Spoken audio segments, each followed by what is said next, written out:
Hello,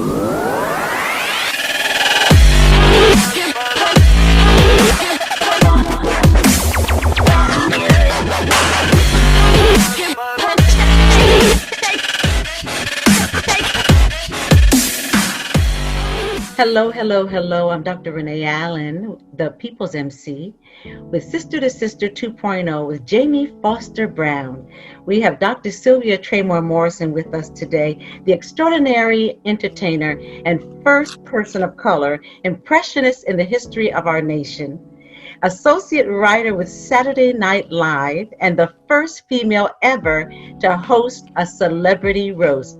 I know some of you may have thought it may have been Lucille Ball or Mary Tyler Moore, but no, it's Dr. Sylvia Morrison. Welcome, welcome, welcome, Sylvia. So excited! Thank you so much. I'm glad that I'm here. I'm glad for you having me. Thank you. I'm so excited. You are so extraordinary. Listen, people want to know where you're from, how you got started. Okay. Well, I'm originally from Washington, D.C. I grew up in downtown D.C., 12 blocks from the White House, when it was not popular to be from the area that I grew up in. You say the White House and people think that, oh my God. But it's like at that time, no, it was not happening. So I'm originally from Washington, D.C., and with respect to how I got started, I find myself, now that I'm older, how interesting is this story. When I was maybe 5 or 6, I don't know how old I was. I don't quite remember. But I remember I could hear bumblebees in flight on their way to the area that I was in. I could actually hear the flapping of a butterfly's wings. Wow.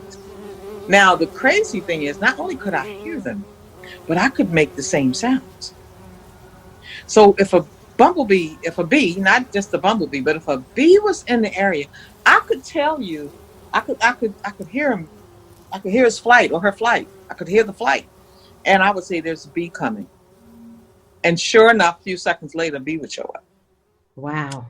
And so I realized that I could make the same sound as the bees. It's almost like I could communicate with them, but I didn't want to have nothing to do with them bees. I did not want them anywhere near me. And to this day, they follow me around.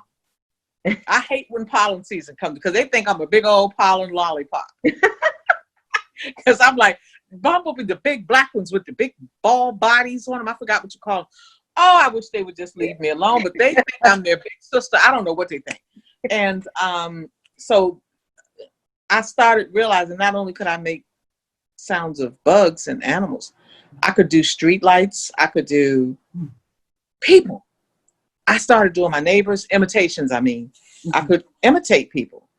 And it was amazing because people would always say, do so-and-so, do so-and-so. So I think as I watched television, and we only had 4 channels. You know, we had Channel 4. All the old school people know this already. We had Channel 4, Channel 5, Channel 7, Channel 9. They would say, it's 10 p.m. Do you know where your children are? I remember that so well. I remember that. Do you really? Yeah. Yeah. And so there was a show on called The Ed Sullivan Show. And I remember I used to imitate him, sound exactly like him. And I would in my home, my parents' house rather, I would do the Ed Sullivan Show and have my own people on the show that I could imitate. So that's basically how I got started. Okay, that's no problem. Look, speaking of, first of all, I know why the bees are following you because you're the queen bee. Come on now. I don't know if Beyonce would like that too much. Or they call her the Kim, they call her the queen bee too. So we got, okay, well, you know what? You got Beyonce as a queen bee. You got Lil' Kim as a queen bee. I'm going to accept being a queen bee in comedy. Thank you. Because you are. Thank you. Thank you very much. Speaking of that, you've had such an extraordinary career. Let's talk about some of those points, some of that journey and some of your career highlights. Okay. Well, I think the first big thing that happened to me that I didn't realize was so big at the time, because I couldn't have been no more than, I think I was in junior high school, maybe 7th or 8th grade. And I was in a little singing group. And our group got invited to the mayor's office because they were presenting a key to some jazz guy. Now, I don't know anything about jazz when I was there. We didn't do jazz. We did Motown. We did this, we did the 50s and the 60s music. So jazz just wasn't in my generation's little repertoire of music that we listened to. Mm-hmm. So they had this guy that they were presenting a key to the city. We get down to the mayor's office and I see this old man. To me, he was an old man. He's about 38. And but when you're 12 or 13, 38 is kind of up there. That's true. I'm just guessing a number. And so he's sitting there and I felt a little bad for him. So I said, I'm going to use my clout. I'm going to get him into this event for the mayor and he can be my guest. So I walked over to him because he looked like somebody that my father may have known, So I walk over to him and I say, excuse me, do you know a man named John Morrison? And he looks at me and he says, I don't think so. Where do you think I'd know him from? I said, well, we live at 16th and Corcoran Street, and a lot of my dad's friends hang out on the corner because they did. Mm-hmm. And he said, well, I'll tell you what, right off, I don't, but tell your father that Duke Ellington said hello. Wow. How about this, Renee? Here's me. This me, right? Yeah. Who? I'm like, who? And he said, Duke Ellington. Mm-hmm. And maybe he's one of my long lost cousins. Now, I didn't know who a Duke Ellington was, and it really didn't. It's whatever, Duke Ellington. Okay, cool. So when I get home, I tell my father that I met some guy who I thought he knew, and his name was Duke Ellington. And my father was like, did you get his autograph? I'm like, no, I just didn't know who he was. So that was one of my first experiences around somebody who had a really, really big name. Right. And so, I can move on. I knew that I could do these imitations of people. So at this point, I had Ed Sullivan. I had Jane Hathaway from the Beverly Hillbillies. Remember Jane Hathaway, the secretary? Yes. Yes. It's almost unheard of. Oh, are you interested in birds? Oh, intensely. I'm a bird watcher. Well, I had no idea there were two of us in the building. Oh, I've seen you briefly in passing. I'm Jane Hathaway. Mr. Clubber, Jeffro, other day, she was just one of my favorite impressions. And keep in mind now that there weren't that many Black people stars. You see Black people on TV, it was like a big deal. People would, it's a colored person on TV. We just all went bananas. And so there weren't that many Black people that I could do impressions of. So I started doing Cher. Mm-hmm. I started doing Lily Tomlin. I was doing Jane Hathaway. I was doing Ed Sullivan. And I was doing Gomer Pyle because I could do guys too. Mm-hmm. But there was nowhere for me to do these people. There were no platforms. There were no stages. There were no clubs. There was no nothing. And one day I'm watching the Flip Wilson show. Mm-hmm. And when I tell you, four of the most gorgeous Black women I'd ever seen had these big, pretty afros. Oh, they were made up so they looked like queens. And I was like mesmerized. I'm looking in the TV and Flip Wilson said, hey, that looks like the beauty queens. Hey, it's John Mayer.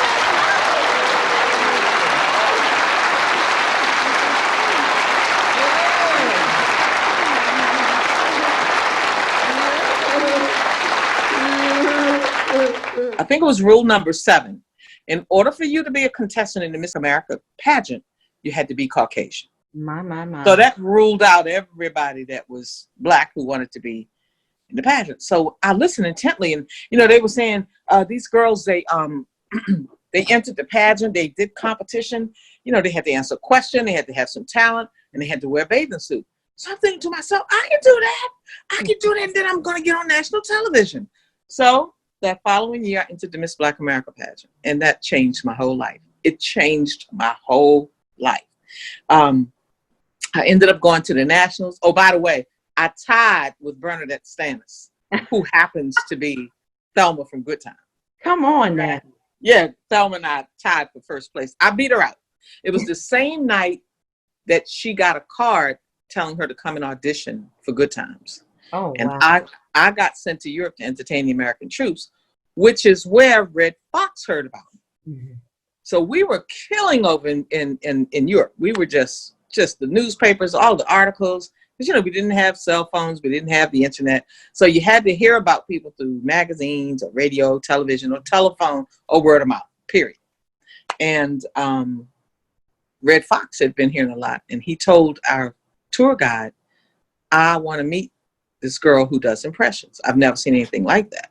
And so he instructed his team when I got back to the States to fly me out to LA, which is what they did. I'm telling you, I was so excited when I got out there in Los Angeles. I didn't know what to do. I mean, Red Fox, oh my God. And when I got there, now I'm used to big 13,000, 15,000 GIs, servicemen and women, you know, performing in front of them. So now I have 8 people that I have to impress. No audience applause, none of that. And after I finished, you know, they set me down in this room. They were all sitting in front of me, 8 of them, all Red Fox and his people. And when I finished, they had a contract ready for me. I signed the contract. There ain't no lawyer look at it. Ain't nobody had nothing. Because I was what, 19, 20 years old. I forgot how old it was. And I didn't care. It was Red Fox. I'd fix all that stuff later on. You know, I just wanted to make sure that he signed me. He was my first manager.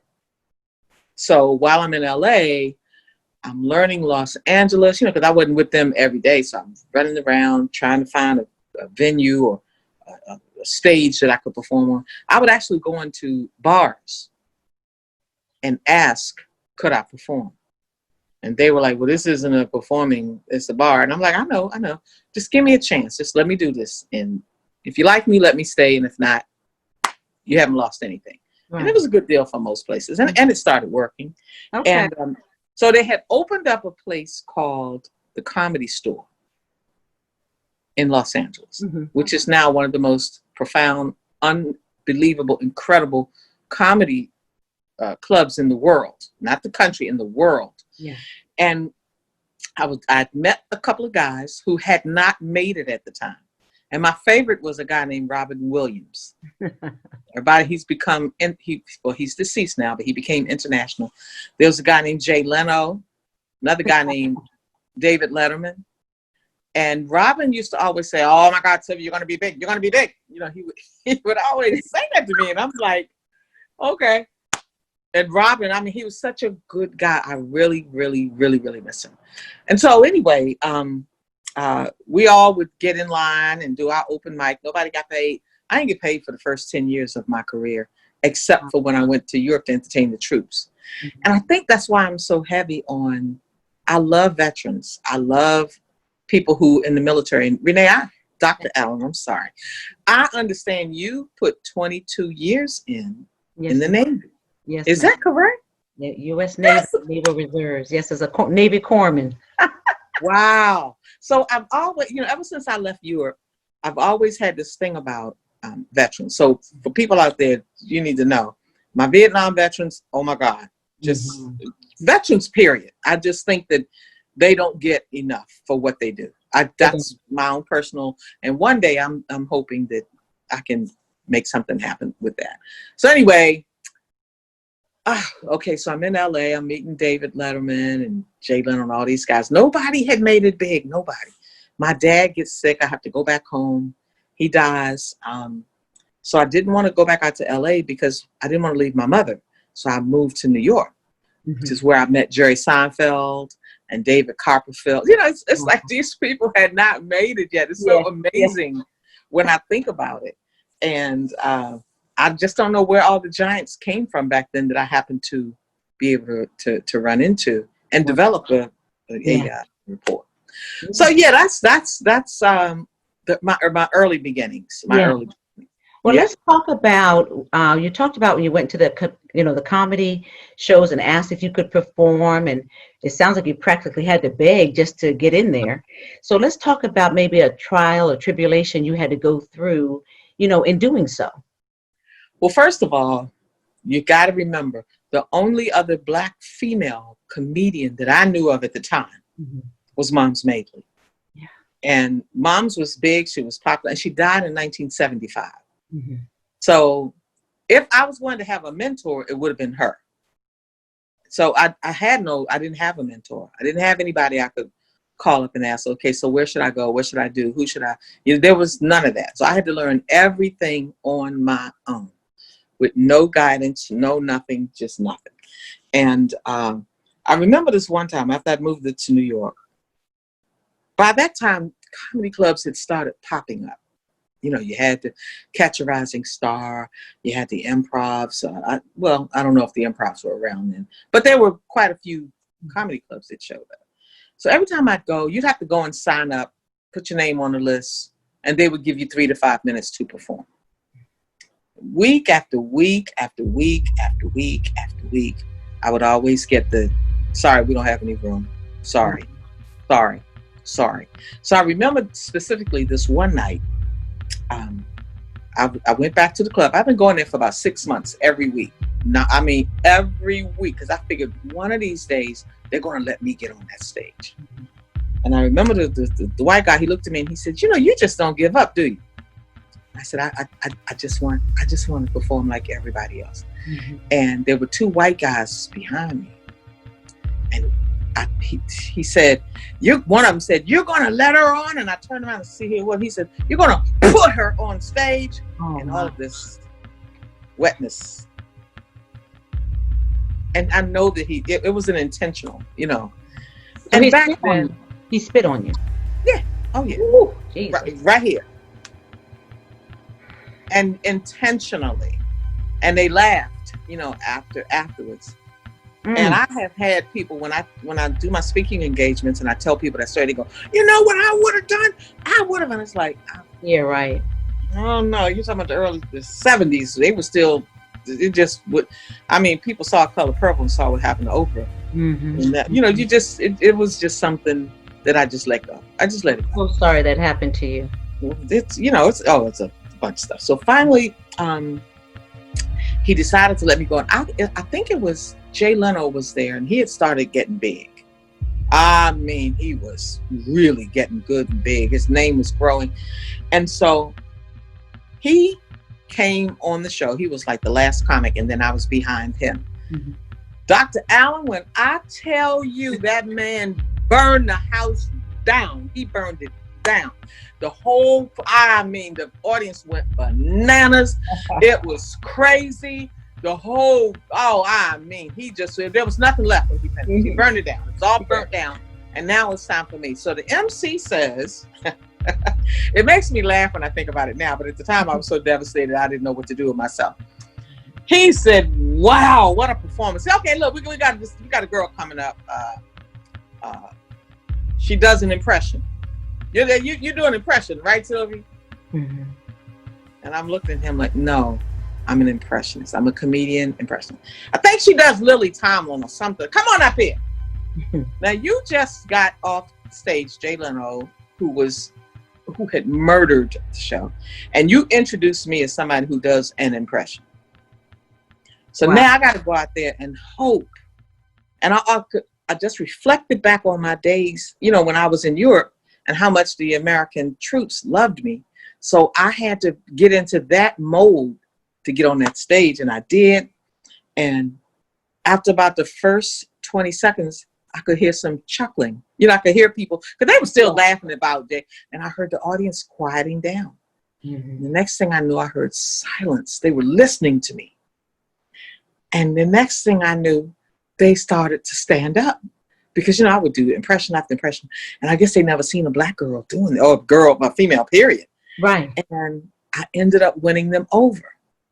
And so, and I'll tell you this last story, and then, you know, we can move on. But I ended up, it was so good. Someone recommended another club downtown New York that I should go to. So I went there, and I got a standing ovation first week. So I went back to that club week after week after week. It's all white audience, all white. Because, you know, black people didn't know about comedy clubs like that then, because we didn't really have any. So every week I'd get a standing ovation. And finally, and they weren't paying me. They didn't pay me. Yeah, it was open mic, so it really wasn't a paid gig. But the guy finally told me, the owner of the club, I go and he said, "Sylvia, I need to talk with you for a minute." And I'm thinking, oh my God, they're going to start paying me. I was so excited, Dr. Allen. So I went in his office and I sat down and I looked at him and he said, "Listen, I'm going to give it to you straight. You stink. Your impressions aren't funny. You have no stage presence. you're just not good as a comedian, Sylvia. Why don't you try to find something else to do? So I'm looking at him, and my whole world had just dropped down to the bottom of my feet. And I'm like, well, I'm here every week, and I get a standing ovation from the audience. He said, honey, you're a little colored girl. The audience feels sorry for you. My God. To try to get a job, get, secretary or something. And Dr. Allen, I remember leaving out of there that day so crushed and so devastated, because that club was my safe place. It was where I could go, where I knew the audience they would receive me. They'd help me to want to do better. And when he told me that, he almost made me believe that. He almost made me believe that the only reason why, because white people can be nice. They're cordial in a nightclub. Black people now, no, they might get off the stage. But white people are, they are nice. They're kind. They applaud for you. And so now I'm thinking, I don't know if they would give you a standing ovation, but he had convinced me to almost to a point where I just didn't know what else I was going to do. The only thing I could do was get better. I went home and I stayed inside. I stayed in my apartment. I just wouldn't even come outside. I just worked and I worked and I worked and I put some more stuff together. And I worked and I worked and I worked and I put some more stuff together and I worked and I worked and I worked.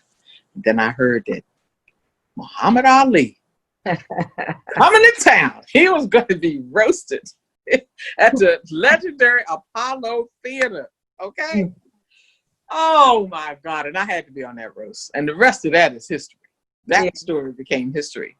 That's where they get the fact that I was, Richard Pryor was hosting, and Dick Gregory was in charge, kind of like the whole thing. And of course, it was the roast for Muhammad Ali, so everybody was going to be there. Muhammad was maybe 37 years old, around that age.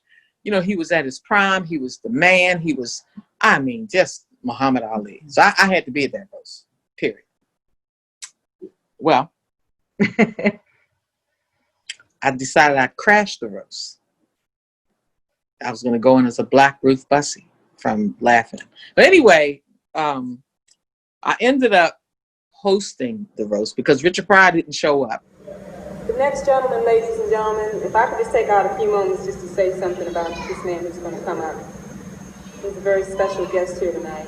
And I do believe that God sent him to this earth for a lot of purposes. If there was ever a man that I admired and respected and loved and don't even know him, it's Dick Gregory.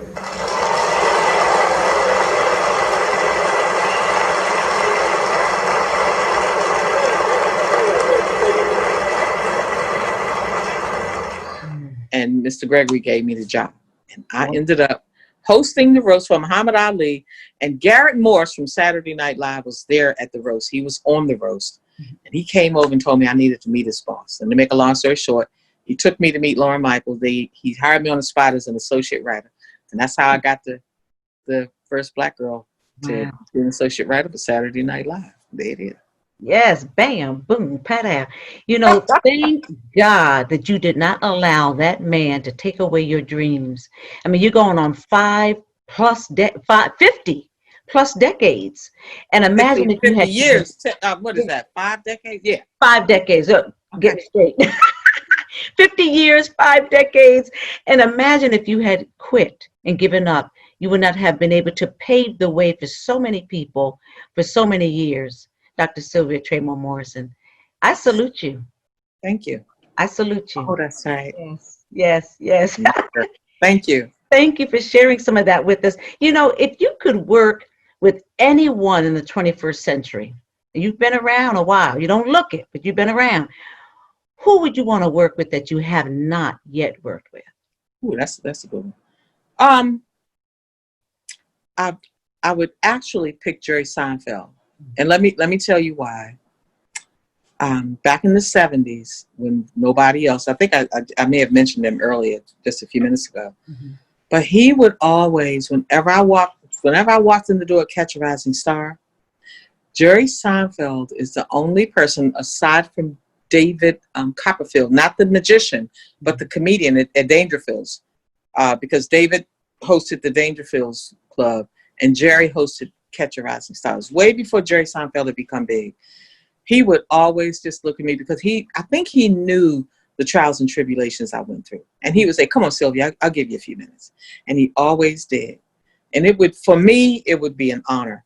It would be an absolute delightful honor to work with Jerry Seinfeld, period.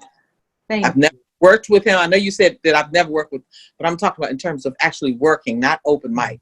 Yeah. He would be on my front row of who to work with. Thank you. Thank you so much for answering that. Wow. Listen, is there anything else that you like to share with Sister to Sister 2.0 that maybe no one's ever heard about? Well, first of all, I'm absolutely delighted that you guys have me. Sister to Sister 2.0 has been an icon in the world. Yeah. People always say, if you ever get on the front cover, Sister to Sister, you've done something. You're doing something. So I think that there's probably so many stories that I could conjure up. I was just telling a friend of mine, when I was in LA, she was friends with a group who they were so big at the time. She's friends with a group called the Delphonics.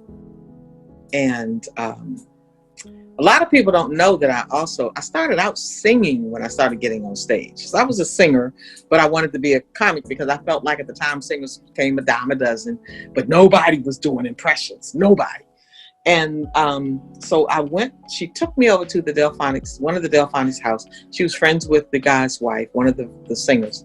And I don't know what he heard in me or what he saw or what it was, but he sat down with his guitar and he said, Sylvia, sing this.